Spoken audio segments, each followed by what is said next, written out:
Live right now? Literally now we are live. I don't think I was ready for that. You seem nervous, dude. Don't be. It's not that big of a deal. We've done this before. I know.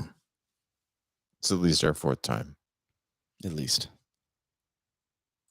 Pee-pee.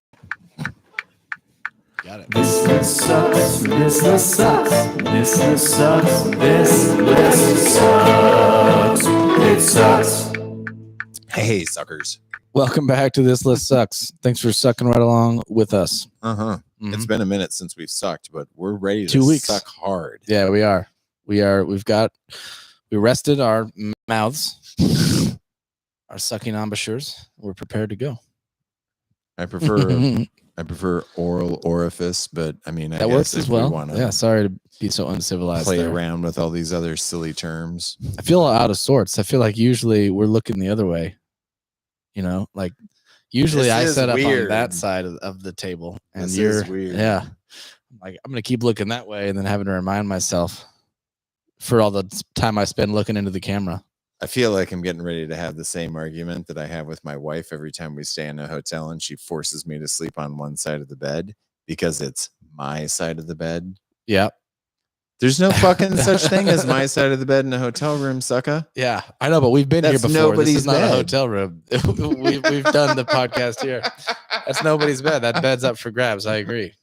But in the context of the podcast, we're fucked. Yeah, we've made a mean, grievous error. And well, we're I mean, gonna if have to live with ourselves at this point. If it seems weird, it's because it is.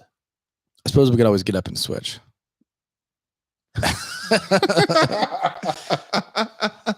I thought about it for a half a second, and then I was like, no, I don't let's think not so. do that. Yeah. Well, we're back, Yeah. and we're here with a whole nother set of albums to go through this week. Yeah. And we're gonna rip through a lot of albums this week because we're gonna take just like a really mini kind of short siesta, and then we're gonna come back, we think, on Tuesday night, and we're gonna rip off another 5 because we know that we've been it's been a while since we've been able to get a chance to record. Like, life sometimes is life. Indeed. And we got lifed up, so whatever. We got lifed in the face. We have I'm going to argue 2 really, really good shows coming up, though. This one I'm probably a little bit more excited about, but in prepping for the next show is going to be really fun, too. Yeah. Yeah, this one is definitely a little bit more exciting, too. But we'll preview next week at the end, and you can be the judge. Mm-hmm. What? Okay, so you've been watching music since the last time you recorded. Like live music. Yeah. Yes, I did. A lot of it. Katie and I, we went to Chicago recently and Mhm. checked out the Bob Weir and the Wolf Brothers show at the Chicago Theater, which is an amazing venue. Okay, so you and Bryce did not go to the same show? No, Bryce and his wife went to Kansas City. Oh, okay. So Couple they were days in before. KC. Yeah. Gotcha. As did the Nick, who plays drums in my band that Bryce plays bass in. So. Now, did you guys both feel like you got the better show? Well, yeah, I always got the better show. Okay. Yeah. Does he feel the same way, though? I don't care. No. Listen, I wasn't asking for your clearly empirical decision about which show was better based on unbiased input. I was just wondering if he felt as passionately as you did about how good the show was. I think the takeaway from that is that it's a good tour right now. And yeah, Bob Weir and the Wolf Brothers, don't sleep on that. That is incredible. I didn't know what to expect because when those guys started, it was just a trio, Yeah. And for those unaware, Bob Weir is the guitar player from the Grateful Dead, one of 2. Mm-hmm. And he has formed this band called Bob Weir and the Wolf Brothers, which started out as a trio with him and a stand-up bass player, which is cool, and a drummer. And that's all it was for their first tour. But it is not that anymore at all. He has a full horn section with him that they call the Wolf Pack, which is awesome. He has Jeff Chimenti playing keyboards, who plays keyboards in Dead and Company, which is awesome. And he has a pedal steel player who is amazing. I don't even know his name. I feel bad now that I just said that, but older guy, like similar age to Bob, and just killing it. Played most of the leads throughout the night because that was my biggest concern. I was like, I love Bob Weir, I really do, but I don't think I want to listen to like 3 hours of him playing guitar solos necessarily. I'm there to hear him sing the songs, and that's gonna be great, and hear him strum the chords and stuff. But I mean, 3 hours of Bobby solos. I mean, there's a reason he wasn't the lead guitar player. Yeah. But they solved that problem. He had to have just been fresh in terms of, I think this is the first thing that he's done since Dead and Company got off tour last fall, I would guess, right? I think because this is all he's doing. Well, I know that Playing in the Sand, which is Dead and Company's Mexican 4-day Mexico deal, and they actually do theirs over 2 weekends. Yeah, which got canceled. The whole thing did because of Omicron. So John Mayer got COVID. Yeah. But he had to have been fresh from that standpoint. You know what I mean? Yeah. Like, hasn't been out on the road for a while, like ready to go. It's not like he's trying to shoehorn this in between Dead and Company shows or anything else. So yeah, it had his full focus. That's for sure. And it was great. Have you been to that venue, the Chicago Theater? No. Beautiful. Yeah. One of those like old opera houses, super gorgeous architecture. Like, what's the capacity at that place? I think it's like 3,500. Okay. Something like that. Yeah. I bet I'm really close, but probably not right on. But that seems like a good size venue to catch like a My Morning Jacket or like a Wilco or something along those lines. Yeah. And I think that you know both of those bands, My Morning Jacket might be a little bit too big for that now. Yeah. I would think, but I mean, they could do it as a one-off though. You know what I mean? For sure. Like a special kind of one-off show. 3,600. Wow. Is the capacity there. Wait, that's a small venue. Yeah. And it's right in the middle of downtown, and we were staying really, really close with some friends of ours. So that was cool. We could just walk right over there. Yeah. And you guys had the teabag special. So you guys were like basically right in Bob Weir's lap, right? Yeah, we did. Yep. I sent a picture to my uncle, and he was like, prepare to be spat on.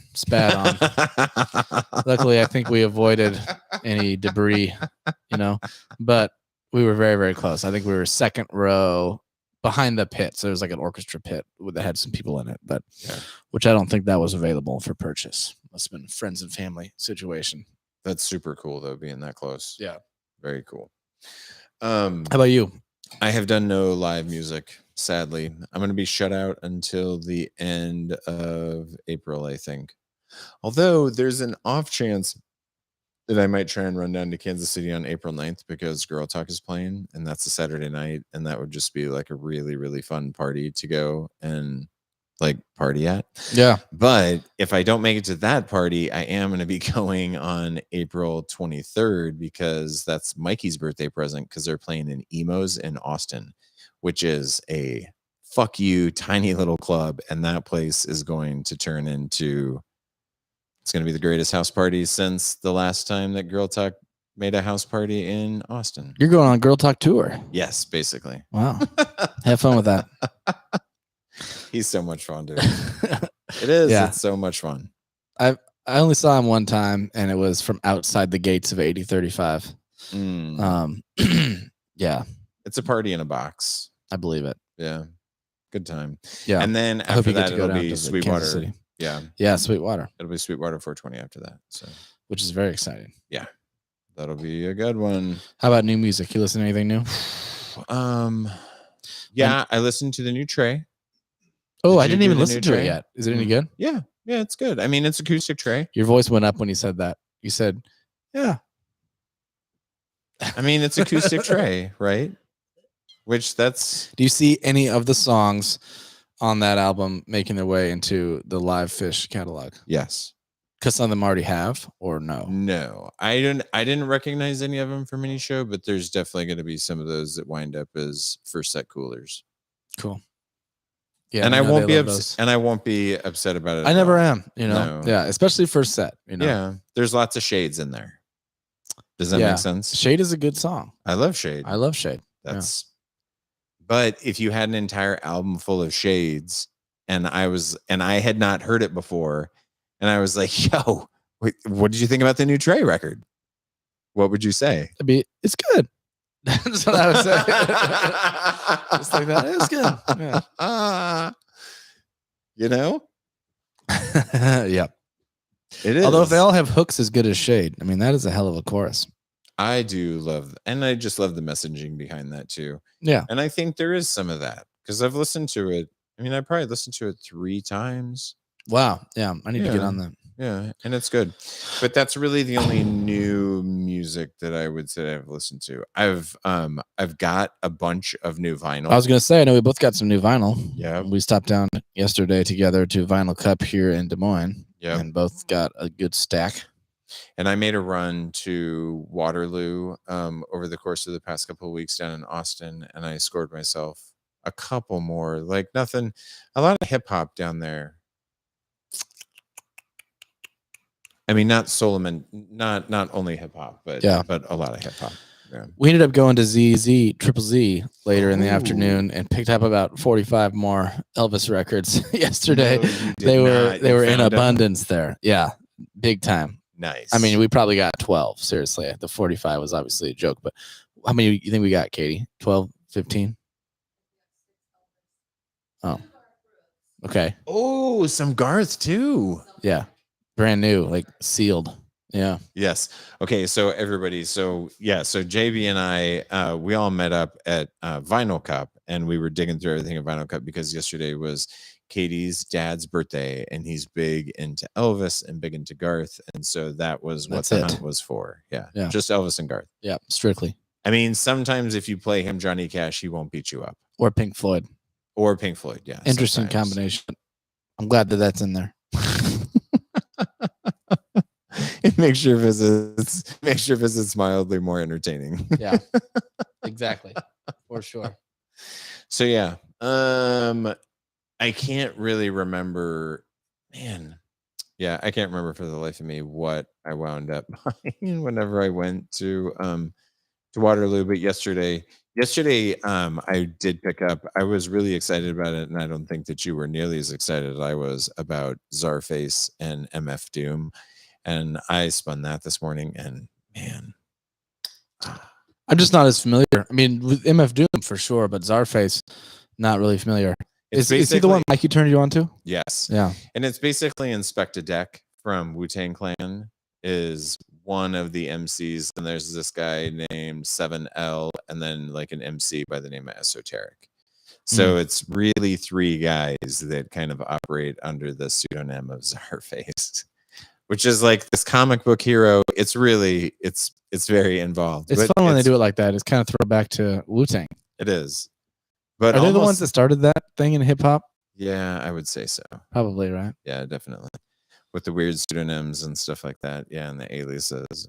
As far as new music coming out, we're going to talk about that next week, actually. We are? Yeah, because Only Built for Cuban Link was kind of like the premiere of that. That's when that all got I've been doing really that. Hyped. I've been listening to that quite a bit. Mm-hmm. How about Machine Gun Kelly? Check out the new album. You've been on it? I mean, I try not to. You try not to, just as a rule. At all costs. Yeah. There's not a whole lot new other than that. I just got a message from in-house production manager over there that Jeff Baxter, who was a guitar player with Steely Dan, is getting ready to put out a new album. Ooh. So that's exciting. His nickname is Skunk, which I like. Skunk Bastard? Skunk, yeah, Baxter. Skunk Bastard. Yeah, other than that, not a lot of new music. Is there anything, I mean, I know that we've talked about this for the past couple of shows, and I feel like every time, you know what, we should say rest in peace to Taylor Hawkins. Yes, we absolutely should. It's fucking that is a tragedy. Sad. Yeah. Super sad. And I haven't read anything like definitive, but it seems like it was drug related. And well, I think he had a heart attack, but he had pretty large amount of substances in his system at the time, Yeah. But a lot of them were like antidepressants. Apparently he had a couple of those in his system and stuff. So it's not that it was all like illicit drugs necessarily, but I think that it was a heart attack is what I don't know for sure. I haven't like been keeping up with the news because I think it's kind of weird to just like open every single article you see about that, like obsessively trying to get to the bottom of it. Like to the bottom of what happened was what happened, Yeah, he's gone. It's a tragedy either way. So yeah. But, I love the Foo Fighters. Did you ever see them? Never got to see them. Do you think they're gonna disband? No, I don't think they'll disband. But that was he was a pretty integral member. I know that. Dude, he sang a bunch of those songs. And him and Dave are like basically best friends from what I can gather. Yeah. But they would mix in a lot of really fun covers into their sets, and he would play a lot of those cover songs. I know. I saw like one of the last ones he did. Did you see that? What was it? Was it Van Halen? No, Somebody to Love. He did that. He did Jesus like that. Christ. I think it was like the. Well, it was Somebody to Love. I guess I'm not sure which version it was because there's a Queen version. Yes. But I assumed what it was the Jefferson Airplane version. Yeah, the Jefferson Airplane. I don't know version. for sure. I'm sure that's what it was. I watched that dude do a killer Van Halen cover though of Girl, You Really Got Me Going. Really? And he fucking nailed it, dude. He nailed the Kinks song. Yeah, but you remember they did the Van Halen version. But they did the Van Halen version of it, right? Yeah. So it was really cool. Yeah, I'm just kind a of bummed really I never fun got to see show, him. like a fucking really fun show. That's one of those bands that like you just think, oh yeah, you'll always have the opportunity if you want to go see the Foo Fighters. You know, I felt that way about Tom Petty. Me too. I made that same fucking mistake when he came here last. Fucking mistake. We both made the mistake, I assume you did, of missing Elton John last night. Yeah, but I've seen Elton John twice before. You have? Yeah. See, I didn't. And we popped on to StubHub last night to see if maybe we could sneak down there for a little while, and that was absolutely not happening. I'll tell you that much. I mean, you could have sneaked down there, but it only would have lightened your load by probably $1,200 to do so. Well, you could get absolute nosebleeds, like top row in the highest section behind the stage for $375 a piece. I heard you can see his ass crack though. Maybe, yeah. Coin slot. If you look straight down, just straight down. Yeah, either that or there's just a wall behind the stage and you can't see anything. And you can't or hear anything. You're essentially out in the hallway. Yeah, they don't put any speakers behind the stage. But you're in the same building as Elton John, and that's what you're paying $375 for. That's crazy. There were floor seats available for $1,050 a piece, is what I saw. Did you speaking about live music and ticketing and everything, did you see the most recent episode of Last Week Tonight with John Oliver? No.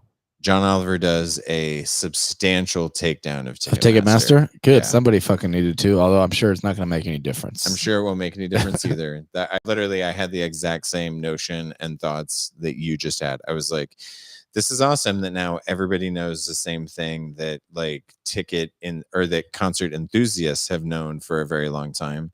But the most eye-opening or ear-opening statistic that he threw out to me was that on average, 7% of ticket sales are released on the public on sale date. Fuck off. God damn it. That makes me so mad. Some shows it's been as little as 2%.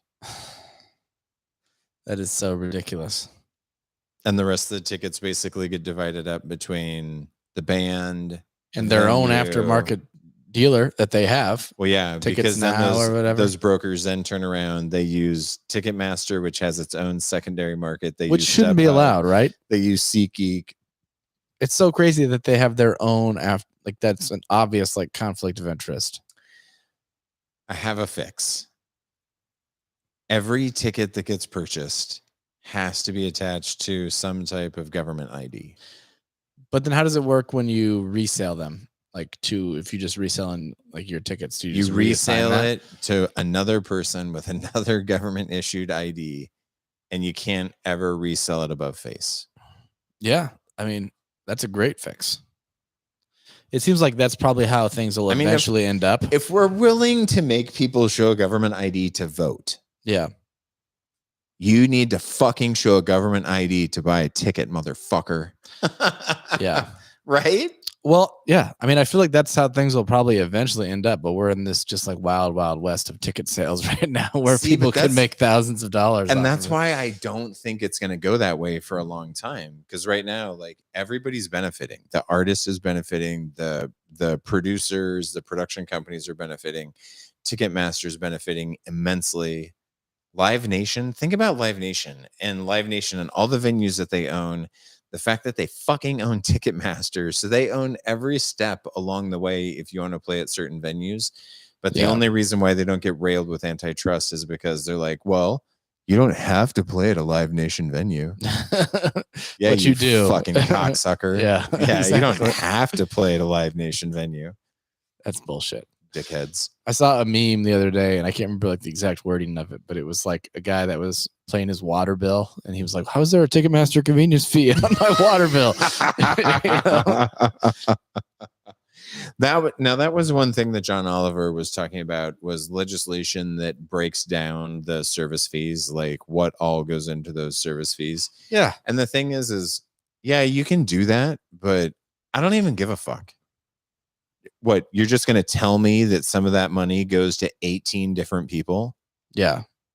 But you think that's going to make me feel better? You might as well just make it one large fee. I think I would feel better about that, actually. And that's how it is currently. It's just one gigantic. Well, for the lump of a convenience, fee. there's always like a service fee, a convenience fee, an online ticketing fee. I mean, it's just crazy. It's like, shouldn't those all be part of each other? You know, like you would think that fee when it's more convenient for you guys to do it this way. You don't have to mail me tickets.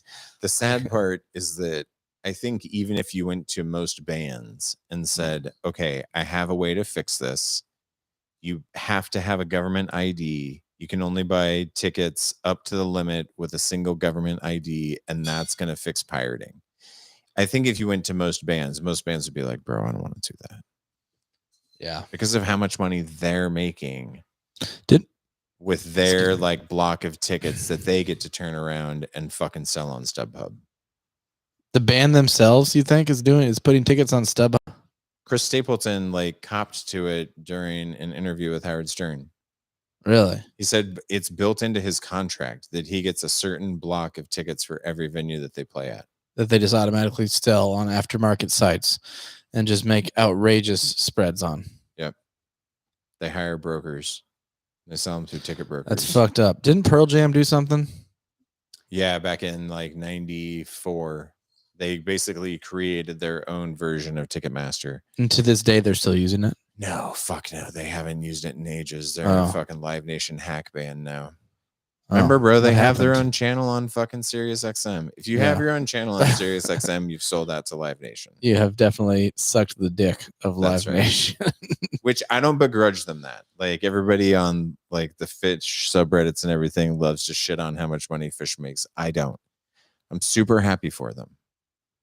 Like they're the 1% of the 1% of the 1%. You know what I mean? Yeah, but How they're many not really the ones musicians- making all that, though, right? I mean, I think the they're thing that making a pisses me off is the substantial amount of other people that are making it off of them. You know, like whatever their management company is probably, doing a bulk of that. Like I bet they get more, Yeah, but don't you think at this point, like they've been working with all the people in that management company to the point that they may as well be family, Maybe. and that their benefit, it would be no different than like if you and me, you know what I mean? Like if this podcast became something where we could all of a sudden make $20 million a year, and we hired Justin as our fucking production manager. Mm-hmm. You know what I mean? And we gave him $250,000 a year. We wouldn't be paying him $250,000. That's not an offer, Justin. I'm sorry, Justin. We're not quite there yet with the financials. Yeah. But you know what I mean? Yeah. And I'm sure that that's how it is at Fish Inc. Like at this point, Fish Inc. is made up of people that like have probably been connected to that band for a really, really long time. Yeah. In Fish Inc. Now, I don't think that Fish Inc. all spreads all the way to like the merchandise. Well, that's what I'm talking about. What about like the isn't there like red light management or something that like has a lot to do with them? And I feel like Fish Yeah. Inc. It's probably a relatively small, relatively small organization, Yeah. Whereas all the other people that have their hands in the fish pot. Although Water Wheel, like that fucking Water Wheel Foundation is probably, I mean, it's gigantic just based on the sum of donations that they've received since Dinner and a Movie has started. Yeah. Mm-hmm. And that's like a whole machine to run that foundation. Yeah, which It is cool. somehow 'cause that's filters a its way charitable back up to foundation. Trey. Yeah. Mm-hmm. In the end. It's all business. It all though, goes- You know what I mean? Yeah. Like that's all fucking huge, massive, big business. Mm-hmm. Big business. So, At this point. but yeah. I'm super happy for them Because Yeah. ultimately, I'm happy for the four guys. Yeah, Yeah, that's I what am I'm saying. too. Yeah, And I would be happy for any artist that found their way to their own Sirius XM channel. yeah. You know what I mean? You've 'Cause made you it once fucking you're made there. it, dude. Yeah, for sure. You're getting some fuck you Sirius XM money, and I would never be angry. I love people on the fish Reddit that are like, "That fucking guy's wearing $700 shoes, bro." I'd be like, "Yeah, You would too. they're probably comfortable, and Yeah. you probably would too if you had Trey's money. So fuck off." And the shirt thing is just like a joke at this point to him. It's like an inside joke. It is, right? He wore the one shirt and then he keeps having to do the shirt thing. You know? For those unaware, we're talking about the fact that and we'll get to the albums eventually, we promise. How it was a couple of years ago at a New Year's show or something, he came out in a shirt that it came out in set break. Someone posted online like this was like a $1,200, New York Fifth Avenue department store shirt or something like that. Yeah. And so now every show he's wearing a different one.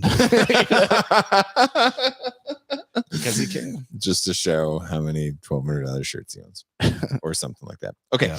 Do you want to, let's talk about these, Yeah, I suppose we should.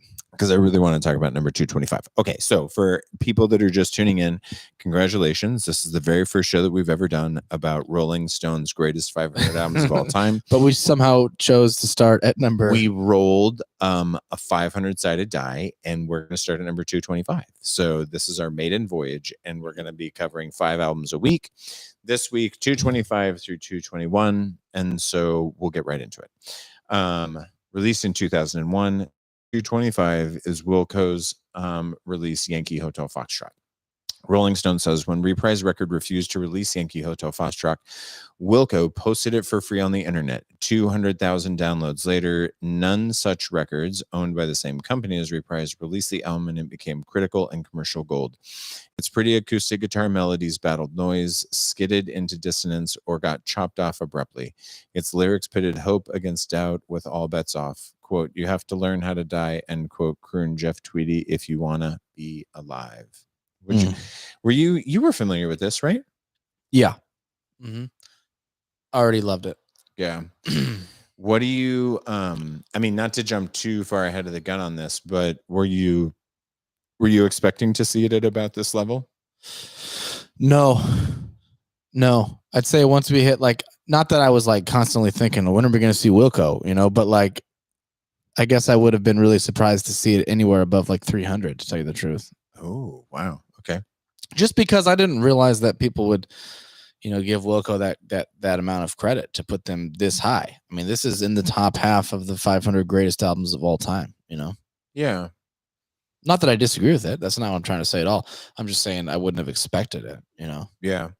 They're not a super well-known act even now. Exactly. Yeah. I mean, like, you know what I mean? They're relatively niche. Well, yeah. For a band that has like whatever 15 albums, right? Yeah. I mean, I don't know that they have 15, but they have a fucking ton. Quite a few. They're definitely in double digits. Yeah. Probably 10, easily. 12 albums, something like that.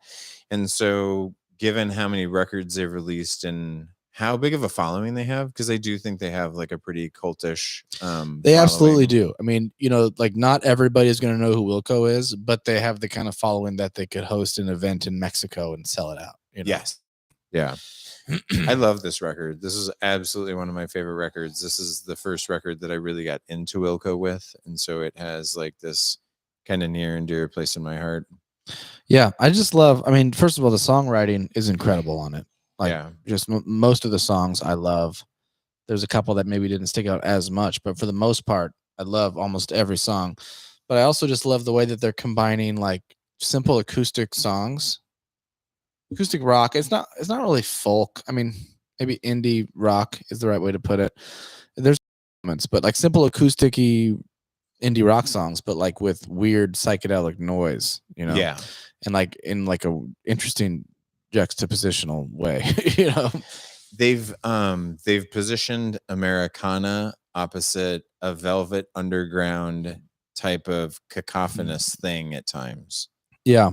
But even like electronic aspects beyond that, Bloopy, right? Like bleepy, bloopy. Kind of like what it reminded me of was Flaming Lips a little bit. Yes, I would agree with that. Yoshimi. Yeah. You know? Yoshimi. Yeah. Absolutely. And it's funny because they came out in the same year. Yep. Like both released at the same time. And I think they were both tapping into something very similar. Which is an interesting conversation to have. Considering that Yoshimi is nowhere to be found. And nowhere, nor is any Flaming Lips. Yeah. That is that is kind of wild that they gave this one so much credit. Yeah. You know, so much, but just nothing for the Flaming Lips, who you could argue are maybe even more famous. I don't know. It's hard to say. I do love the experimentation on this. Like, and it's experimental in nature through the whole thing. Like even the most kind of traditional Americana folksy type of guitar songs have a weird either electronica vein that runs through them or some type of alty type of feather in the cap, if you will, or some kind of like straight up, you know, dissonant noise rock kind of aspect to it. Oh yeah. That's on the far extreme. Like, even just right at the beginning, like I'm Trying to Break Your Heart, great song, you know, 3 chords the entire time, right? Yeah. Beautiful melody. But then they have that like marimba that comes in that just plays a melody that is absolutely, I mean, it fits, but it doesn't. It's like totally out, you know, of the key. And well, it's completely dissonant to the major. Yeah. To the major. It's like a minor pentatonic riff, but with some like weird half step off shit. And it's great. You know, but even right away you get what I love about his vocals, which are he has this like laid back sound. You know, it's kind of Bob Dylan-y. Not that it sounds like Bob Dylan, but in the way that Bob Dylan kind of did that same thing, where he's like half talking, halfway hinting at these notes rather than actually singing them, you know? Yes.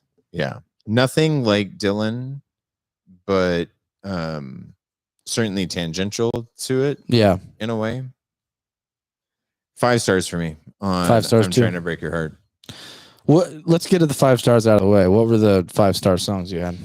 I'm Trying to Break Your Heart, Jesus, etc., Ashes of American Flags, and Reservations. Reservations being one of my favorite songs ever recorded.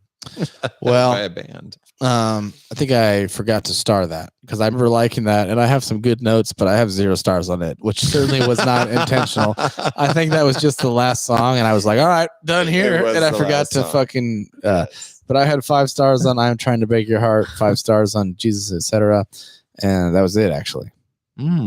What'd you put for Ashes of American Flags? 2. Really? Wow. But I do remember liking that song. Wow. I also have songs on here that I'm a little bit surprised that I didn't give them more stars.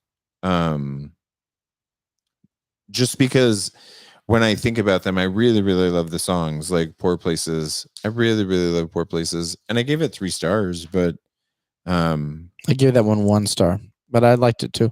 I mean, almost every song has a star. I mean, with the exception of Reservations, which I'm sure is a mistake, but the rest of them all do. I'll have some level of stars. My lowest starred song is "Poor Places," which has 1 star. Weird, but yeah, I mean, Radio Cure, Camera, both. I have 4 next to both of those. See, what was so attractive to you about Camera? Radio Cure, I agree with. I put 4 stars next to Radio Cure as well. I love that song. I'm trying to remember exactly what it was. I think I just like the vocal technique that he used on that. Like maybe it's like where I was first really hearing that kind of octave thing that he does, you know, where he records himself twice. Yes. And one's an octave. And then sometimes he doubles up one of the octaves even. So it's like just thick sounding.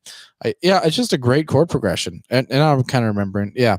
More marimba on it, which I liked a lot. There were, I liked that it was kind of minimalist. It's super at first simple. glance, but then it's not because like there's so many layers if you like really listen in. Yep. You know, and just great songwriting in general. Radio Cure is that the one that's maybe like a little bit long? Yes, it is pretty long. Yeah, that was like pretty long and like gets really intense at the end, right? Yeah. I like that one. I love the line. Like this album is, and I'm not a lyrics guy at all, but this album has so many lyrics that are just what's the lyric on the so outro? Spectacular. I love Distance has a way of making love understandable. Making love understandable. Yeah. Like that fucking line and the way that they repeat that line at the end of that song is spectacularly just poignant and like thoughtful and thought-provoking at the same time. It's really, really beautiful. It's so beautiful. And there's shit like this all over this record. Like Reservations to me is right up there too. Like the line that sticks out in that song is he says, I've got reservations about so many things, but not about you. Like that's the whole chorus of that song. And it's just it's so good. It's so haunting and so beautiful. And so much noise too, right? Like there's just electronic kind of bleeps and bloops like dropped all over this record. On Poor Places, there's like this hi-fi like old-timey radio of a woman literally going Yankee Hotel Foxtrot, you know, and it's really dissonant and distance at the same time, and it creates it's a wonderful mood. It's a wonderful atmosphere that it sets. Yeah. That has like that long noise rock outro. Yes. On Reservations, right? It's like a minute and a half of just like experimentation kind of stuff. Yep. Yeah, for sure. Yeah, I don't know why that got 0 stars for me. I own this on vinyl. I've been a big fan of this since probably 2002, 2003, and yeah, I'm really happy it's on the list. I'm okay with it where it's at. If it came in at 175, I would be even more happy just because I think it's worthy of that. I don't know that I want to see it go any higher than that at this point, just because there's other things this week that I want to see go substantially higher. Yeah, I'm comfortable with the placement for sure. And while albeit surprised, you know, just that it was given this amount of credit. But not that I disagree with it. Again, I'm cool leaving it here. This is good. Do you own it on vinyl? No. Do you want to? Yeah, why? You got an extra copy? No. Yeah, I do want to. You got one copy that I can steal while you're not looking? I mean, you can borrow it while I am looking and then give it back while I'm looking again. Kidding. I'm just kidding. I wouldn't do that. You never steal another man's vinyl. That's a fucked up thing to do. Fucked up, man. That's right. Any other thoughts you have before we move on and invite our special guest to the stage? I think we could special guest. Let's special guest. Special guest, unite with us. And begin. For this next album, we are bringing Miss Katie Jo Kimbley to the stage. I was waiting for you to walk on the stage before I announced you. Katie's my girlfriend, and she's a big fan of this next album, so we had to have her on. Mm-hmm. And you say hi. And you forgot Closer. to tell me about the other albums in any time for me to review them. So I told you this morning, Katie. You didn't have enough time to listen to these 4 records multiple times and take notes in one day. I mean, kind of sounds like an excuse, but whatever, we can work with what we can here. Yeah. Not committed. Well, Katie, tell us a little bit about yourself. How about you tell people? I'm just kidding. I think I've told these people plenty probably over the episodes. Okay, so are we gonna good things? Are we gonna call them the Dixie Chicks or are we gonna call them the Chicks? They're listed as the Dixie Chicks, but this album came out before the name change, right? Well, yeah. Or this list came before the name change. I mean, but it actually does it both ways because it lists the album as the Dixie Chicks, but then in the description it makes reference to the Chicks. I think you call them the Dixie Chicks because that's who they were when this album came out. Okay.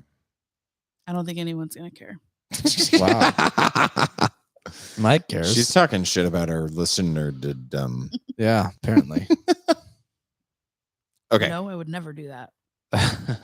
Okay, 224. We have Dixie Chicks. That's Dixie, Dixie Chicks. The album is Fly from 1999. Before their criticism of George W. Bush made them Nashville exiles, and before they established their legacy as country's most righteous troublemakers, the Chicks were effortlessly ruffling feathers on their infectious, poppy 5th album, Fly. Cowboy Take Me Away, Ready to Run, and Goodbye Earl became defining country hits of the late 90s, but the rest of the record was hardly filler. From the intense balladry of Cold Day in July to the thrash metal with fiddles freak out of Sin Wagon. I love thrash metal with fiddles. Who doesn't? Yeah. That should be an actual thing. You get a thrash metal band with a fiddle. I agree. You know what I would call it? I'm trying to think of what there's an obvious thing that I'm not thinking of. It would be like Slayer, but I would call it hair. Because of like country farms. Yeah. Yeah. Hey, The person that makes hay. The only problem is you're going to have to explain that every time.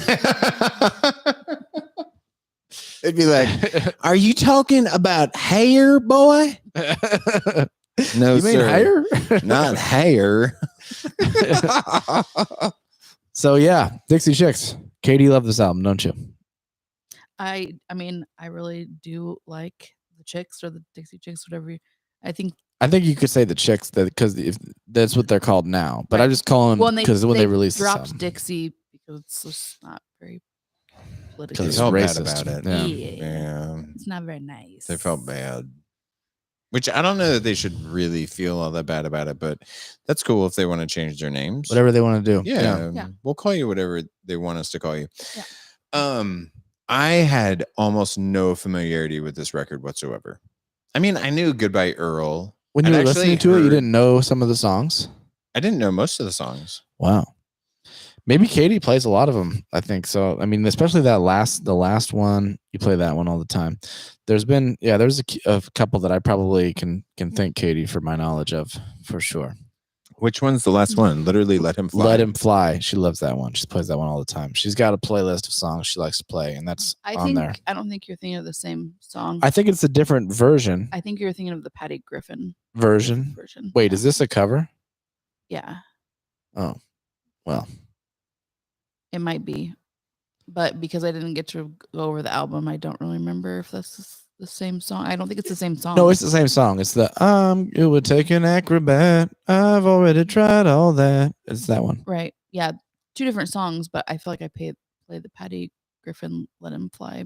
Maybe. Yeah, but it's the same song. Sure. Regardless. Yeah, just different versions. Yeah. Well, I can't say that I knew a fuck ton about all of these songs. There were some that I recognized. Obviously, I recognized Earl. I recognized Sin Wagon.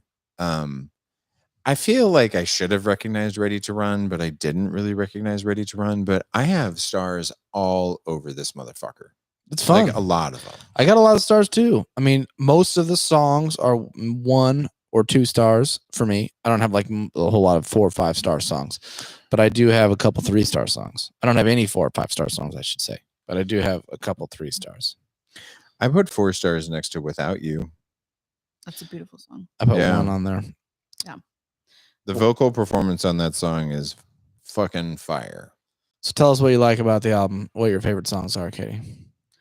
I mean, I don't know that I can pick. I don't know that I could pick one. Because you're song. pretty familiar with this I- whole thing.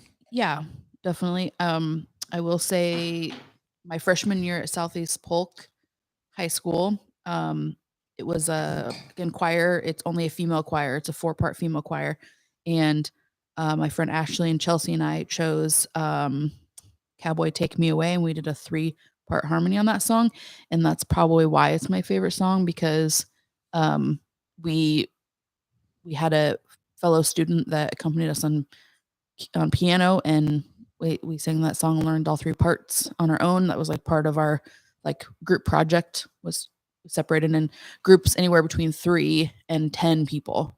I think it was 10 or 12 people.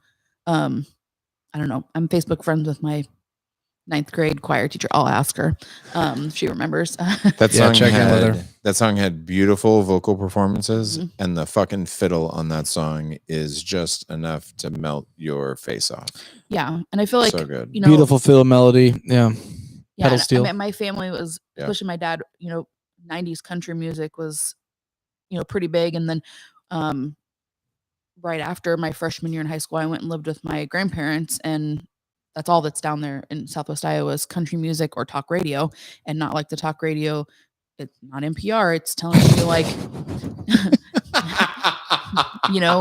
Mary Jo had a visitor last weekend, and it was her grandchildren, and they were here, and their ages were such and such, and this is their names, and it's not the talk radio. You think Holy shit! Can I tune into that somehow? It's not entertaining. Is that online? Yeah.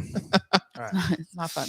So I had a different appreciation for the country music I was familiar with growing up with my parents, because the current country music or what was on the radio down there was just not entertaining at all. So also my friend Jamie and I, when we worked at The Longest Yard in Valley Junction, just found immense pleasure in playing Dixie Chicks on repeat on the jukebox when we were closing the bar. One, because it really annoyed people, and two, because we knew every song, so we could sing along, and it just really made our night go better. And so, yeah, it was just it's kind of a little bit of nostalgia for me to love this album, because it was when I was 14 and like trying to listen to new music and do new things, but also very limited to what I could listen to because all that was on the radio was country. Mm-hmm. Yeah. Almost. There's only a handful of songs that I don't have any stars next to, and I probably have 3 stars next to the vast majority of these songs. Now, none of them were really like, none of them have 5 stars. Only that one, Without You, has 4 stars. Our here is the vocals, right? Natalie, whatever her name is, Natalie something, and then that and the harmonies. Yeah, the harmonies are really good. I mean, Dixie Chicks harmonies are definitely something to be reckoned with. Yeah, good songwriting too. I mean, it's really poppy. It's pop. Mm-hmm. So go ahead. That's the fascinating thing too. Is like this was basically half. Actually, probably not even a half. Only about a third of this is written by the Chicks. The rest of this is kind of Nashville machine-y type songs. Yeah, but this is the record where they turned that corner. Because from this point forward, every record that they've made has been written by them. Full on. Yeah. And so I found that interesting because some of the songs that they have writing credits are some of the songs that I really, really like. Yeah. So I like that this is kind of a record where I feel like they were finding their voice as songwriters. And it's good. Yeah. Well, Ready to Run Right Away. Great song. Mm-hmm. I liked it. But the only thing country about it, period, was the fact that there was a banjo. You know what I mean? Like, other than that, that's just a pop song. Yeah. Yeah. There's a lot of that on this record. Like, it's only country because of one instrument that they threw in. Like, oh, this has a dobro.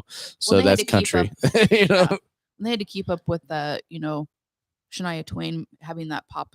Yes. To be popular, the country was really going like a pop direction at that time. So for sure. Hardcore. But okay, so where the rubber meets the road, this fucking record sold bazillions and bazillions of copies. Yeah. Like literally, I think it sold 17 million or maybe that's fucking nuts. And I might be conflating that with TLC, actually. I am conflating that with TLC. But I know that this thing sold a ton of records as well. I'm going to look that up. Spoiler alert if you're looking for how many TLC records were sold from next week's episode. It's literally 17 million. Yeah. It's fucking wild. What do you want to do with it on this list? What do you think, Katie? It's at number 224. Jesus, fucking 9 million. Will you remind 9 me? Million.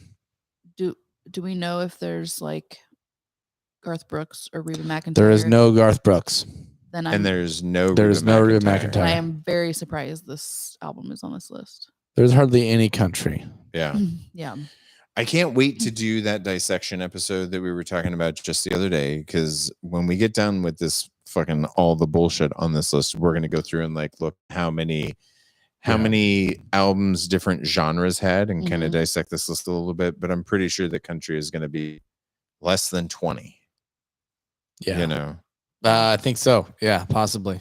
Yeah. Yeah. which is wild. That's not even 10% of the greatest albums of all time are going to be country. Which is nuts. Can't be true. No. And this is way high up there, you Yeah. know. Now we Yeah. haven't seen Live at Folsom Prison. We haven't seen any Hank. Yeah, we haven't seen Hank Williams. And we're John gonna get it. Denver. You think we're gonna get John Denver? I mean, he's pretty ingrained in American music. I mean, country fucking roads. Yeah. Yeah, we'll get some John Denver. I bet we get a John Denver. Mhm. I don't know who else though we would get. I mean, we know there's no Stapleton, right? Or is there? Do we know that? Well, we already had Traveler. Are you sure? God damn it. We should hire somebody to do this. We should for us. fucking hire somebody.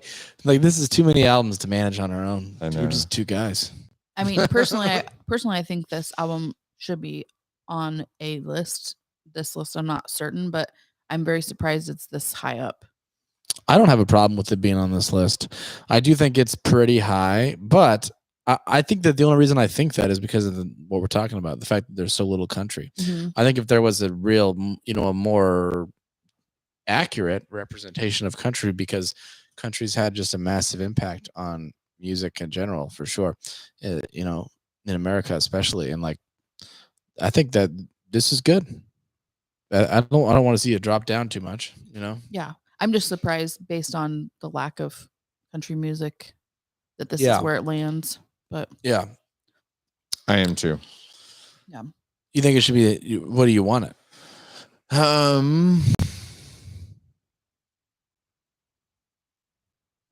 I mean, I want it lower than Coat of Many Colors. That's a good point. I probably want it lower than Patsy Cline. Even though Patsy Cline was like a hardcore crossover. I can't. It doesn't make any mention of it. I don't think we had it, dude. I don't think we had Traveler.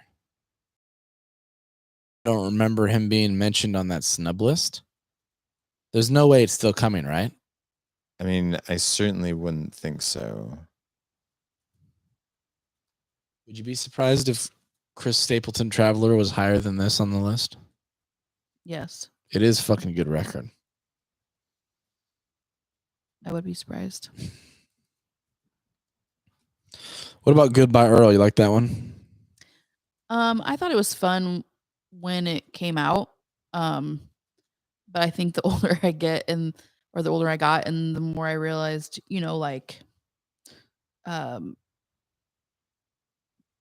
domestic disputes are not really funny. Yeah. Like regardless what a shitty They're person. definitely not funny, but I do kind of like their take on it. Like, let's just fucking kill him. Yeah. Which No, is I probably mean, what you should do. it's fun. It's kitschy. It's Yeah, for sure. I've seen a lot of like very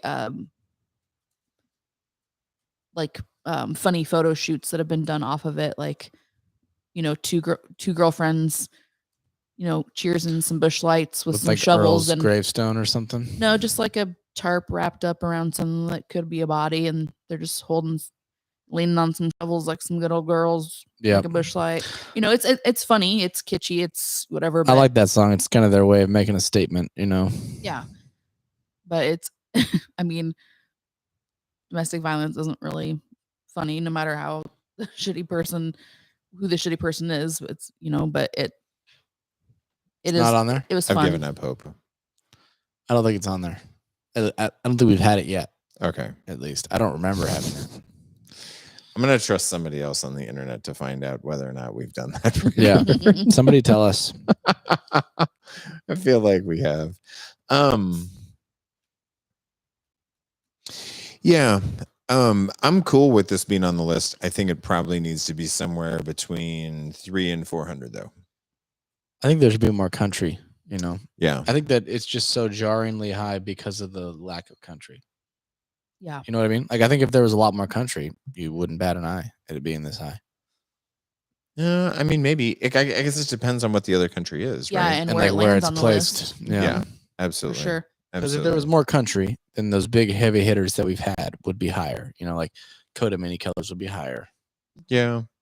This is really good though. It is And good. I don't want to sell this short. And again, like when you weigh everything that's happening here, them transitioning into becoming songwriters, the marrying of all the instruments and how accessible this became for people that wouldn't necessarily, like, if you didn't start off as a country fan, you easily could become one because of this record.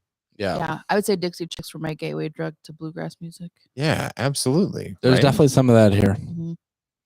Just Huge like, oh shit, a influences. fiddle is fun. Fucking fiddles are badass. And Sin Wagon, it doesn't get any more fun than those fucking crazy Charlie Daniels wannabe, like, I could have done crazy without. songs. I could have done without the lyrics and just had the music. Just had the music. Yeah. Yeah. Which song? Sin Wagon. Yeah. Yeah, that was straight up bluegrass. Yeah, lots of fun. Hardcore, up-tempo, good fun bluegrass. Yeah. Yeah, what do they call it? Thrash metal with fiddles? That's just bluegrass. What are you talking about?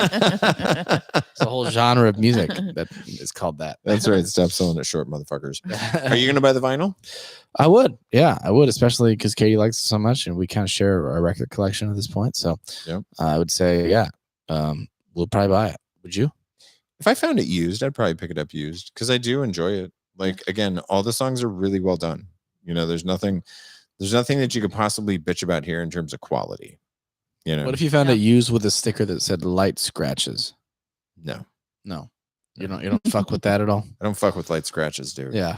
Yeah, we saw a lot of Elvis records yesterday that had light scratches. And there was said, the nope. Hawaiian one, like that was like the cover art was so much fun and like the font, and I really wanted to get light scratches. I was like, motherfucker.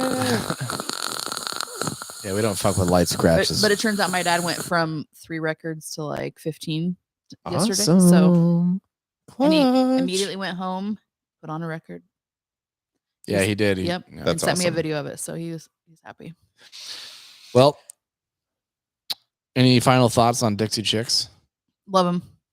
She loves him. Yeah, I like him too. I got to say, it's relatable to me because I can sing it, you know, and it's just fun.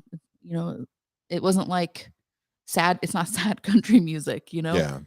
I mean, yeah, they do have sad songs. Don't get me wrong. At least none of their moms are taking their boyfriends. Yeah, and at least none of their boyfriends are trying to make them fuck into their swingers. moms. Yeah, with their moms. Yeah, that's weird. Weird. It's a Dolly thing. Oh, I know. Yeah. Oh god. Dolly be like that.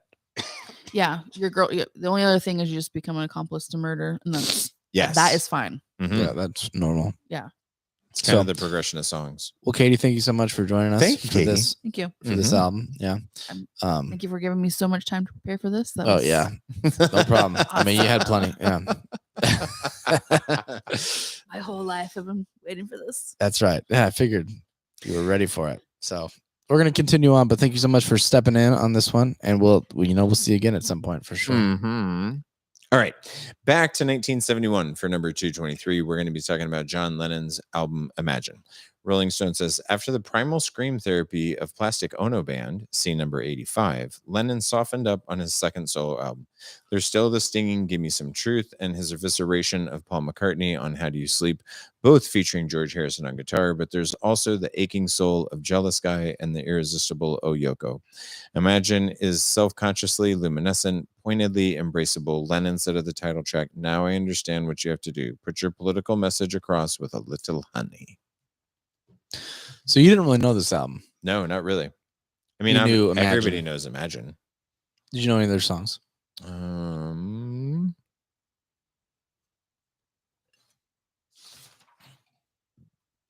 I had listened to How Do You Sleep one time before because of Ram. Because of the fact that it's a diss track. It's original diss. It's the OG diss track. Probably is maybe one of the first diss tracks. Well, because this one came out. Actually, this album was released after Ram because this was a response diss track. But I mean, these two disses, you know, like yes, both of these kind of became like a hip hop thing, right? Diss track. Yes, but this was absolutely. Probably had to be one of the first. Yeah, absolutely. I love that song. How Do You Sleep? I fucking love every song on this record. I mean, 5 stars for Imagine, 4 stars Crippled Inside, 5 stars Jealous Guy, 3 stars It's So Hard. 4 stars, I Don't Want to Be a Soldier Mama, I Don't Want to Die. I don't want to be a soldier mama. I put 5 stars next to How Do You Sleep, dude. Okay, so my 5 stars are Imagine, Jealous Guy, and How Do You Sleep. Jealous Guy is one of my favorite songs. I fucking love that song. Same. That's an incredible song. those are my 5-star songs too. Yeah. But yeah, I'm like, I got 4 stars next to, well, actually, I don't have any 4 stars. I just have those 5, and the rest are 3 for some reason. Crippled Inside, I have 3. Don't Want to Be a Soldier Mom, I have 3, which again, 3 stars is a shining endorsement. Yeah, exactly. Yeah, that's a very good song. Give Me Some Truth, 3. Oh My Love is 3. Give Me Some Truth was too heavy-handed for me. I put a star next to it because I get it, but it was just like, it was a little bit too much for me. Scathing political lyrics. Yeah. I loved the slide guitar from George Harrison. He contributed to that. Yes, I did too. And to a lot of this album. Yeah, a ton of it. George is all over this record, and he's really good in every appearance. The Phil Spector treatment on How gave that that made it yield 0 fucking stars for me because it was just. I gave it 2 stars.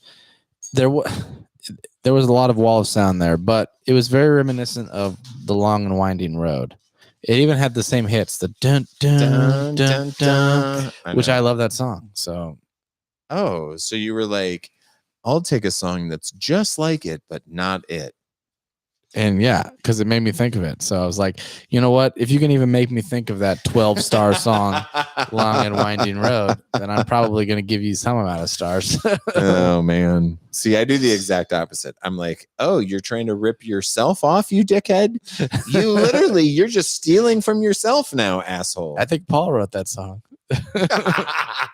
How do you sleep, John? How do you sleep, you motherfucker? Honestly, though, even the stuff that I didn't love, there's so much more that I did. This was one of my purchases yesterday. I know you're still the only one. Yeah, I picked up this vinyl yesterday. So I would have bought it if you didn't buy it. I know, because it's fucking but wonderful. You needed it. And you know what? I'll get it next time. Yep. Really, really wonderful, though. I can't say enough. Yeah, it's amazing. So in terms of post-Beatles releases, Imagine, All Things Must Pass, Ram. Ooh. What do you think? Or All Things Must Pass, Imagine, Ram.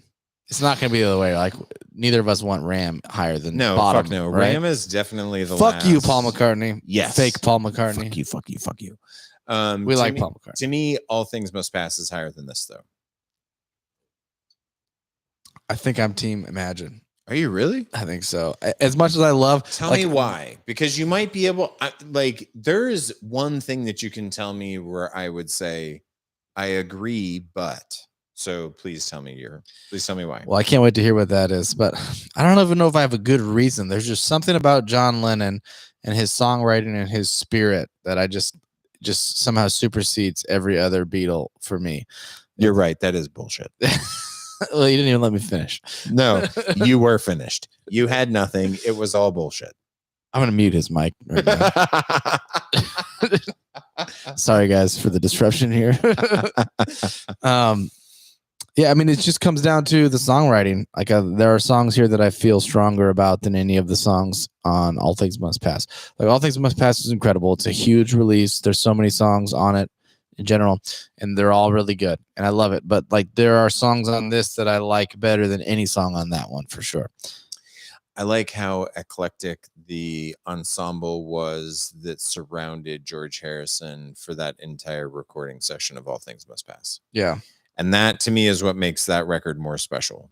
Because that felt like a whole bunch of musicians that were all incredible that were like, George, you're so good, dude. You know, the Beatles were kind of fucking you, right? I'm going to help you do this record. That's what All Things Must Pass felt like to me. Yeah. No, but the songs are still better on this. It's really close. It is close. I mean, it's really close. I've just argued my position here. I know. It's really close, and it's hard for me to argue against some things. Mm-hmm. What I will say is that the triple LP, where a lot of people would argue that the third disc of All Things Must Pass is just kind of garbage that they wanted to throw in, I would say yes. But when garbage is so good that it makes the cut. Yeah. So, yeah.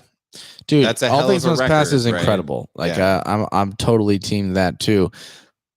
if It's not anything, they're ready for very you. close, but it's Yeah. just like they're not far off at all. But Ram, let's be clear, is a lot further below. Ram is really bad. Yeah. I don't want Ram on this list.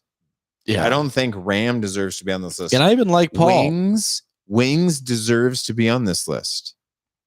Okay. Paul McCartney and Wings deserves to be on this list. Ram can ram it right up Paul's old It's too ass. whimsical. We don't like the whimsicality, Paul. bad. Shove that up your ass. It's bad. Yeah. It's too. Quit joking around. Yeah, we don't like it. He should just put it right back up his ass right now. I love all of the references on How Do You Sleep? Yeah, I do too. Because there's like lyrics that you can point to. Like there's Sgt. Pepper's right away. He references that.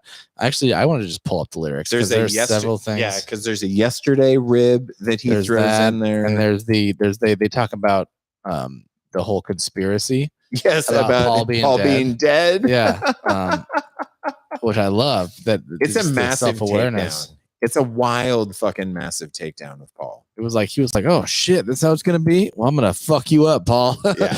He's like, Sgt. Pepper took you by surprise. You better see right through that mother's eyes. We skip around. He was like, the only thing you done was yesterday. And it's like, obviously, like there's like a double entendre there, Yeah. I like that. Yep. And then he said, where is it? Okay, he said, those freaks was right when they said you was dead. I love that. So bad. He was very angry when he wrote this motherfucker. Yeah, for sure. Like he was definitely bitter. But I could also see John waking up the next day and being like, oh man, that was harsh. It's a really good song though. So yeah. Because after watching like Get Back, John is like way more chill than I thought. I know. Like in Paul, I kind of thought it was the opposite. I Paul thought was John was definitely kind the of like the prima donna. hardcore asshole, and he was not. Like there were memes that I saw that like I've been talking shit about Yoko this whole time, and I probably still will, but but she was actually really fucking chill. Yeah, she in that really movie, was. dude. And like I saw a meme that was like, remember when Yoko ruined the Beatles by sitting quietly in the corner and not saying a single goddamn thing? fucking word. Yeah. I mean, she was literally just like this the entire time in that movie, like which is the footage of them recording, and like John's just like, yeah, whatever, man, we'll do whatever. And Paul's like, you guys are idiots, we're doing all this wrong. And he's like stressing out the whole time, which we could have a whole conversation about that. Like he was right some of the time, but John seemed really relaxed, and like he was not really causing any problems. And yeah, and Yoko like literally I don't think she sitting said a in the word. corner, never saying anything. Yeah. I'm sure that the response would be, but it was the eyes. It was just the look she kept giving everybody. Yeah. It was fucking up the vibe. Bitch, don't kill my vibe. She's probably just like, what the hell, guys? I didn't say anything. I just let you guys do your thing. And somehow I get blamed for the demise of the greatest band of all time. Okay, so you love this. You love this more than All Things Must Pass. Are you comfortable with where it's at? Do you want to No. see it move higher? Higher. Top 100. This is top 100. What? Really? Yes. Not like top 10, but in the 90s or 80s, I could see it move up 100. which would be pretty close to that.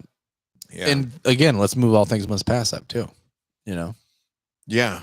which is, Yeah. I'm sure, what we said when we did that episode. I have no doubt. I mean, we would need, we would have to go back and actually listen because it was a while ago at this point that we hit All Things Must Pass. Yeah.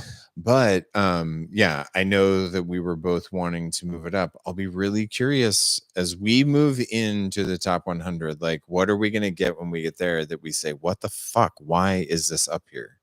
Yeah. You know what I mean?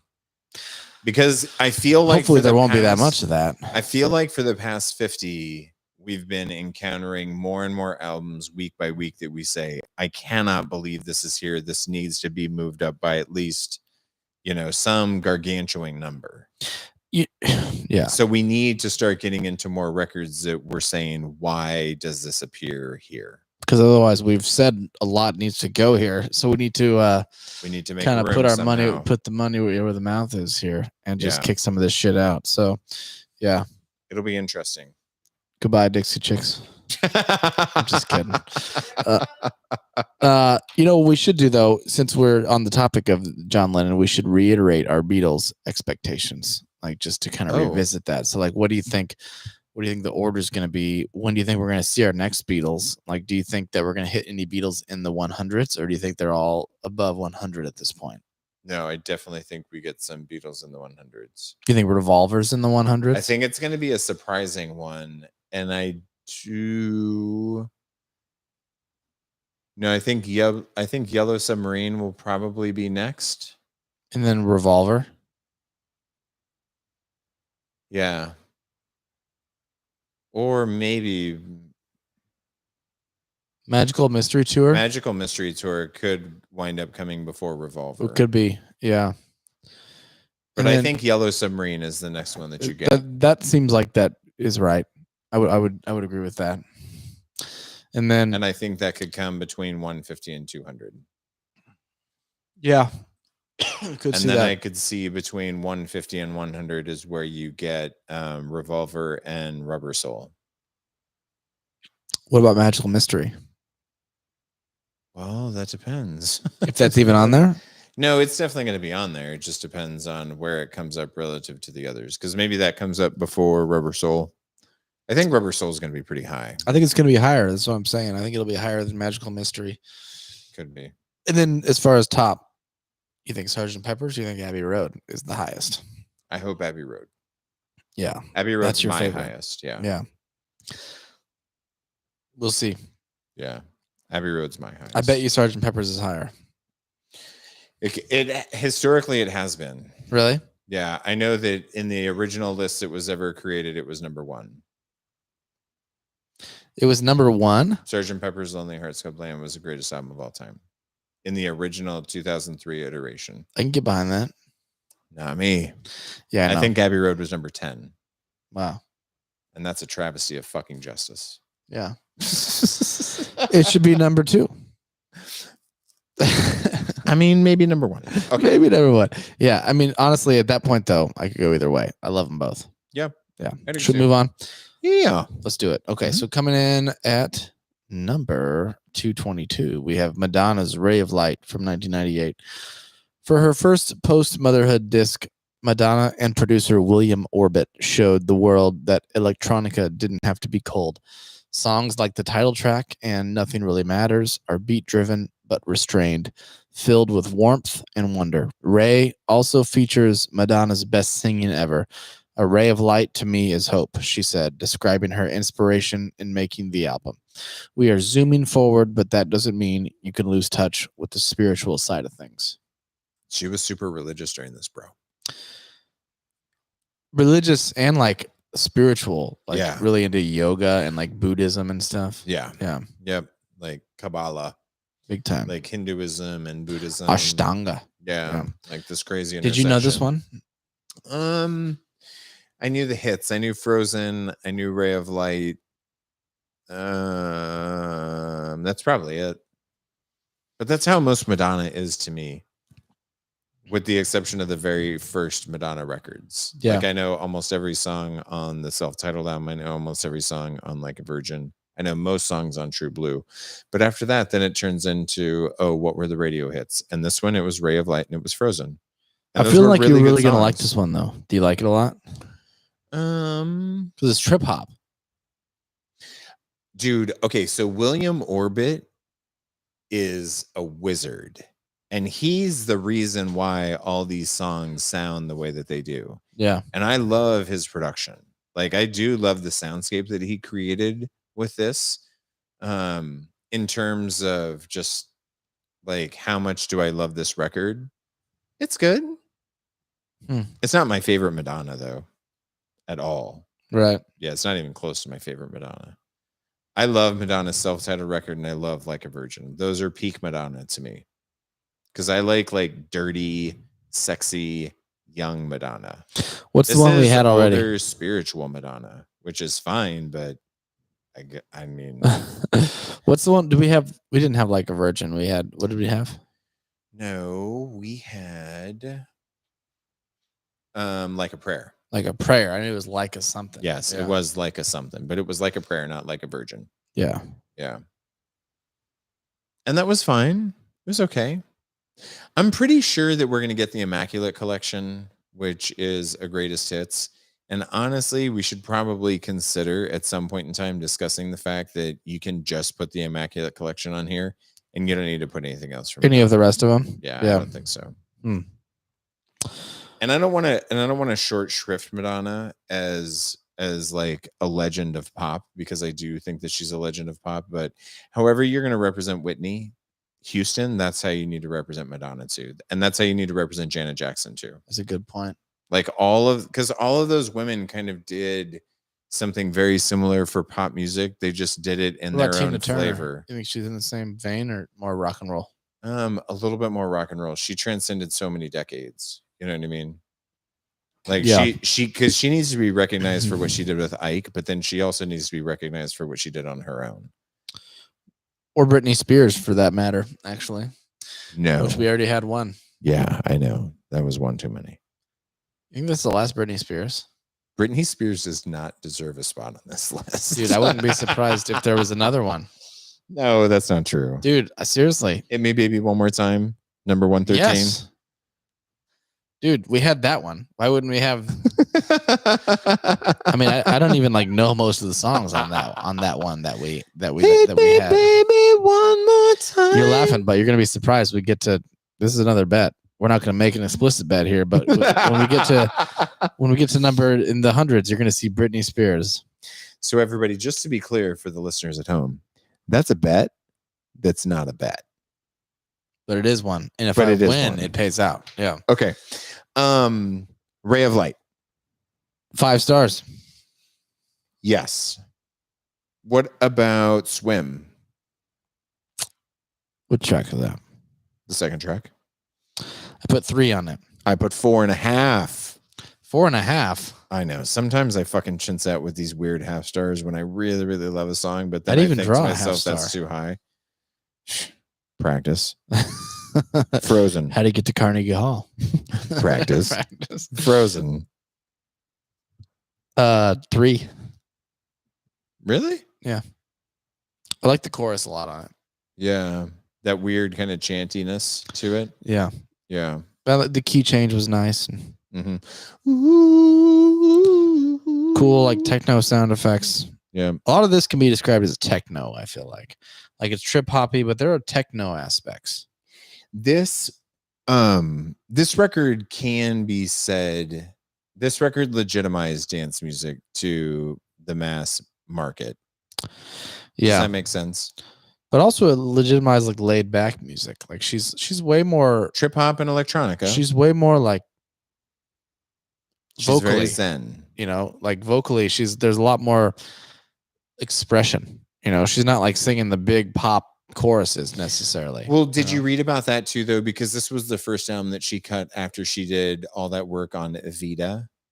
No. And so Evita, she had legitimate like operatic training for Evita because that was a stage production that was on Broadway. I did not know that. She did all of that. She did it all live. And so this was her first time back in the studio after she underwent like real fucking Broadway training to actually pull off Evita on Broadway. Well, that makes sense. Yeah, it does because she's very expressive vocally, and she's fantastic vocally, right? Yeah. Like there's nothing, I mean, there's nothing to complain about on this record. Certainly not. Yeah. And I like most of everything on here. I put 5 stars next to Frozen. I have a lot of 3 stars and a lot of 2 stars next to a lot of songs as well. I put 4 stars next to Skin. Which one is that? Is that the 4th song? 5th. The 5th song. I only put 2 stars next to that. I love that one. I love the first one too. Substitute Love, Drowned World. I did too. I put 4 stars next to that. Put 3 on that, but I loved it. Yeah. Yeah. That was right away is trip hop. It is. This whole record has a very cool vibe to it. When did Portishead come out? Before this. So way before this. Yeah. 1991. Wow. Yeah. Okay. Yeah. Yeah, this is good. I like it. But again, this legitimized this type of music for the mass market, for the mass audiences. Okay, so we've talked plenty about my feelings about Madonna. Let's talk about your feelings about Madonna. Well, I'm what much do you less familiar. Okay, you know? Yeah. Like in terms of what we've listened to on this list is about the albums that I know well. You know, Oh wow. like okay. granted, I'm sure there's a couple tunes off of like Virgin that I know because how could you avoid learning them? Yeah, you can't. Via living in the Yeah. United States. Yep. But I don't know many songs on it, and this is that. Yeah, like seriously, Do you know This is like before super me. early Madonna? Like, do you know Holiday? no idea what that is. You've never heard the song Holiday Celebrate? No, not based on that. Fuck. God When did that damn. come out? Like 1982? So like 9 years before I was born. I mean, yeah, I guess. No, I don't know it. And it may have even been like 1980 or 1981. I mean, it was really, it's fucking early, dude. It was early. But that's also like that era of pop music at that time it was different, you know. It was still pop music, but it just had its own fucking unique flavor to it. Well, I look forward to getting early to that mid-80s. because we will, right? I think so. Yeah. I think so. I think we're going to get the Immaculate Collection, which is a greatest hits. It really spans like from like her earliest moments, basically, I think up through Ray of Light, or maybe like a little bit after Ray of Light. Gotcha. And I think we're going to get that. At least I hope that we do. What do you think about this particular record? Do you want to keep it on the list? Do you want to move it at all? I think it should be on the list for sure. I think it being above like a prayer makes sense, you know, but I think it could be a little lower. Yeah. I think it could be closer to 300. I don't think that this record should be above Whitney Houston's debut. Yeah. I wouldn't know, but because I didn't listen to Whitney Houston. Remember? He also refused to buy the vinyl, everybody. We found a used copy for him. I think it was only $16, maybe $14. And he actually said, oh, fuck no. I did turn it down. That is the truth. I had too much other stuff I wanted to get. Clearly. Yeah. No, there's some other stuff that I don't necessarily want to see, that I don't want to see below this record, but I really, really enjoyed it. I'm glad that it's on the list. It probably needs a 3 handle for me, not a 2 handle. Yeah, agree. So make room to move some stuff up. Make room, kick this down. We're gonna have Let's to move on. Yeah, we're gonna have to get a fucking backhoe for this next record though, because there is a lot of shit that's got to be excavated.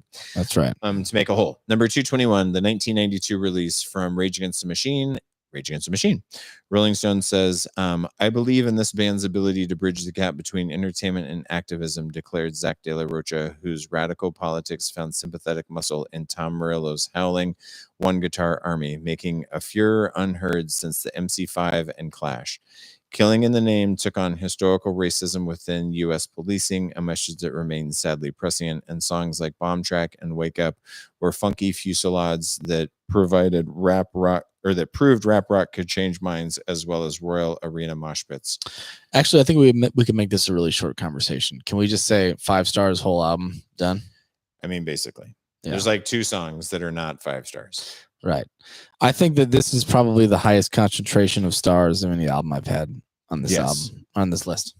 Yeah, and actually, so we were comparing notes the other day, and I told you that there were 2 songs that I didn't put 5 stars next to.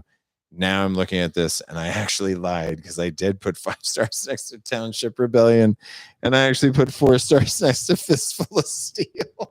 So I put 3 on Fistful of Steel, Oh, God. 3 on Township Rebellion, Jesus, and 4 on Freedom. Although that's questionable. The rest that have is 5. questionable. I don't know what the fuck you were thinking on Freedom. The rest have 5. Yeah. This album is so fucking good, and I'll never get tired of listening to it. Never. Yeah.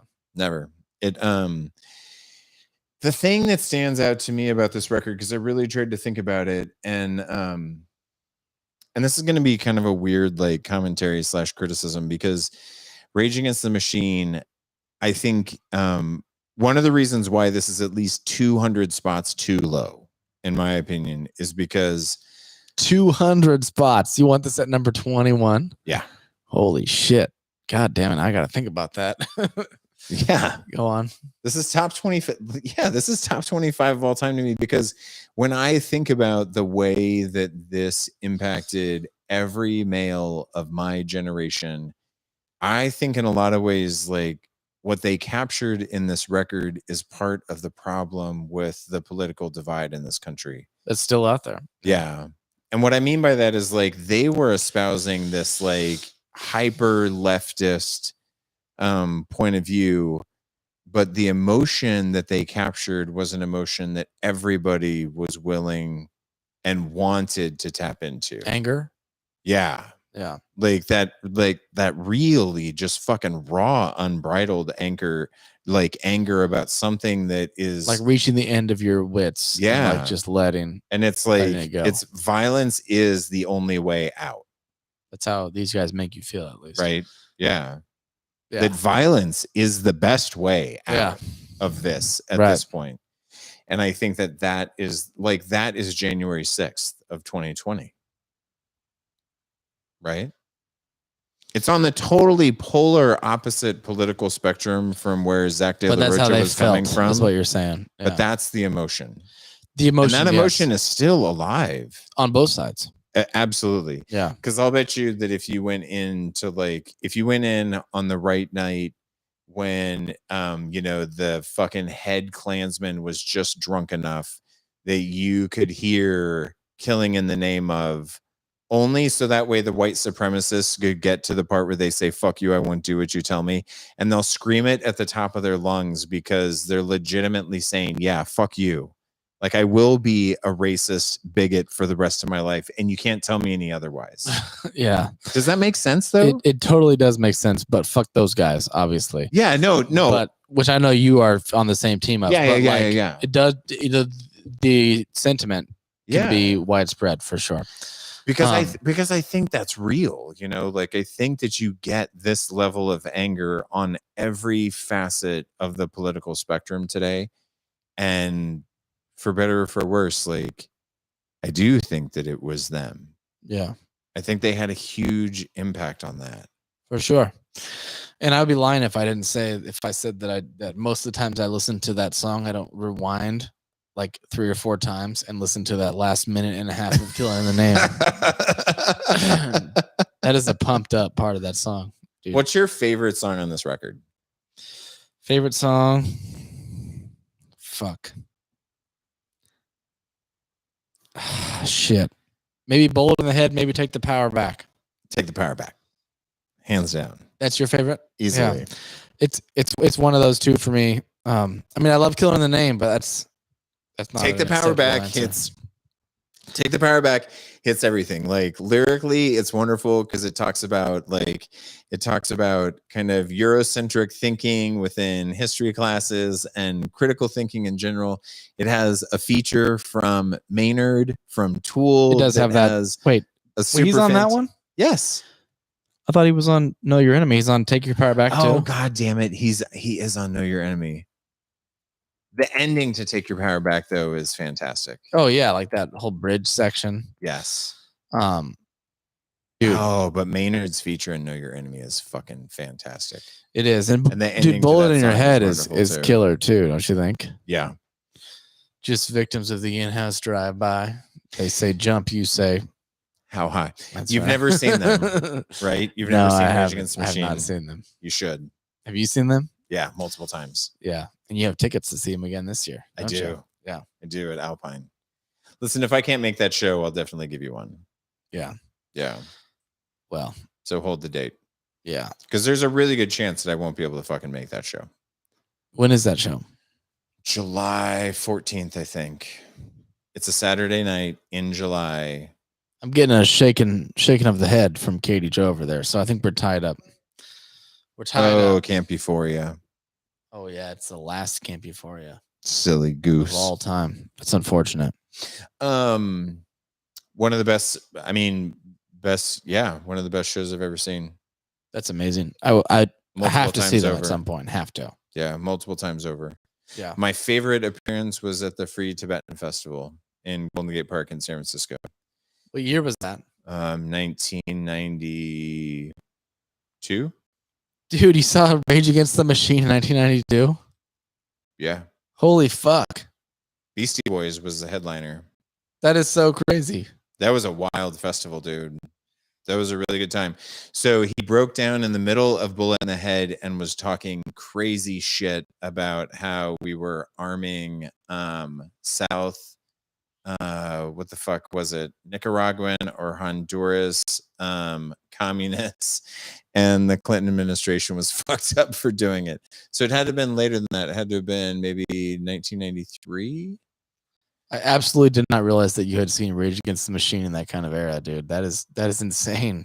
Now you got to give me the entire off the podcast story of this. Yeah, that was that's one of the more violent mosh pits I've ever been in. That was really, really fun. Really, really fun. Looking up what year it was. Yeah. No, you know what? That was 1996. Still, I was in the military. you were at the Rage Against the Machine concert while you're in the military. I'm not sure that was allowed. Jesus, I was though. Wow, yeah. That was Bjork, Smashing Pumpkins, Rage Against the Machine, Tribe Called Quest was there. That's cool. Yeah, that was fucking dope. Nice. This is really, really good. Bjork was there too. Bjork opened. That was fun. Yeah, so I've already spilled the beans. I want this to be top 25. This is top 25 to me. Dude, I'm going to have a hard time so good. arguing with it. I think that this is, like I said, this is my highest concentration of stars. I love every minute of this album. I mean, was top novel. 50 for me is, I could easily argue for. If you said top 25, I'm not going to be mad about that. Like, So, this is the first time that rap melded with metal. yeah, and this musically wasn't- and socially. You know what I Yes. mean? Yeah. Well, I mean, no. Run DMC and Aerosmith was the and Blondie and Grandmaster. Well, no, I just meant like it's such an impactful record, both Yeah, musically yeah. and socially. Yeah. What were you saying? Well, I was just thinking about really this was the first time that kind of real rap, like super conscientious rap mixed with metal. Yeah. But Aerosmith and Run DMC was probably more like a weird foundation for it, but that was a collaboration. Yeah, you know that's what a I mean? collab. And this was a band that was This is engineered around the notion that you could rap over heavy metal. This is their style. That's not a Yeah. collab. Yeah, that's and way it different. spawned so much. Like, I mean, a lot of trash came from A lot of this. trash definitely did. I mean, you got the New metal. Like, all of new metal was spawned from this. who's Fred Durst? Oh, fucking Limp Bizkit. You got Limp Bizkit, Yeah, probably Limp- because of Rage. Limp Bizkit spawned because But you of probably get Red Hot Rage. Chili Peppers a little bit, I mean, somewhat influenced by, right? It doesn't matter what bad came from it because in its essence, it's so fucking good. Yeah, for sure. So good. What do you think about this being the only appearance of Rage Against the Machine? Are you okay with that? Yeah. I'm okay with that too. Yeah. But I want it to have way more fucking respect for this. I want it to be super well represented. Yeah. I mean, I want it to, like I say, I want it to be top 25, Exactly. which is nuts, but it's where I stand. Yeah. Because to me, this is every bit as influential, if not more, than what Nirvana did. Yeah. Definitely. Yeah. Every bit as much. In a weird way. Yeah. In a weird way. So Well, we're pretty much in agreement there, but send us an email. Let us know if you disagree. yeah, let us know how dumb you are. Should we preview next week? Yeah, I think we should. 220. We have Crosby, Stills, Nash and Young, Deja Vu. The flame continues, as we like to call it. 219, the gas continues. 1995, Raekwon's release, Only Built for Cuban Links. 218. We have TLC, Crazy, Sexy, Cool, 17 million copies. Just 17 million copies. Number 217, Oasis's debut, Definitely Maybe. It was good. Definitely Maybe. Definitely. Maybe. Elliott Smith. We have Either or. Either it was shit or it was great. Or it was great. Who knows? You have to wait. You have to tune in. You'll have to tune in on Tuesday. That's right. Thanks, guys, for listening. As always, we'll see you next time. Bye-bye. This list sucks. This list sucks. This list sucks. This list